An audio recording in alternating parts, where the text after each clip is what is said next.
মেঘনার ভয়াবহ ভাঙনে চাঁদপুর সদরের ইব্রাহিমপুর, শাখোয়া দোকানঘর ও জাফরাবাদের অসংখ্য পরিবার এখন ঘরছাড়া। বিলীন হয়েছে বসতঘর, স্কুল, কলেজ, মাদ্রাসা ও মসজিদ।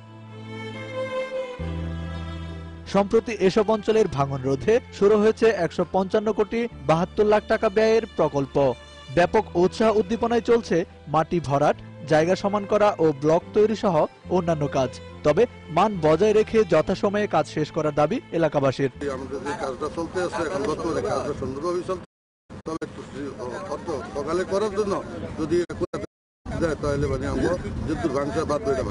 আমাদের এই বাঁধটা যাতে দ্রুত বেগে অ্যাজ পার শিডিউল মতো, অ্যাজ পার ডিজাইন মতো হয় এবং এই বাঁধের দ্বারা আমরা সবাই উপকৃত হব।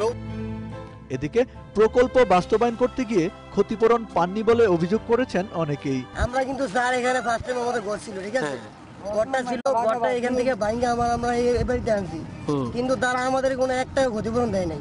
কাজের অগ্রগতি ও এডিবির বরাদ্দ নিয়ে কথা বলেন পানি উন্নয়ন বোর্ড কর্মকর্তা। আমরা কাজ সম্পাদন করে যাচ্ছি এবং কাজের অগ্রগতি খুবই সন্তোষজনক, কিন্তু এডিবি বরাদ্দ কতদূর হয়, এডিবি বরাদ্দ বাড়ানো উচিত যাতে কাজটা সুষ্ঠুভাবে সম্পাদন করা সম্ভব হয়।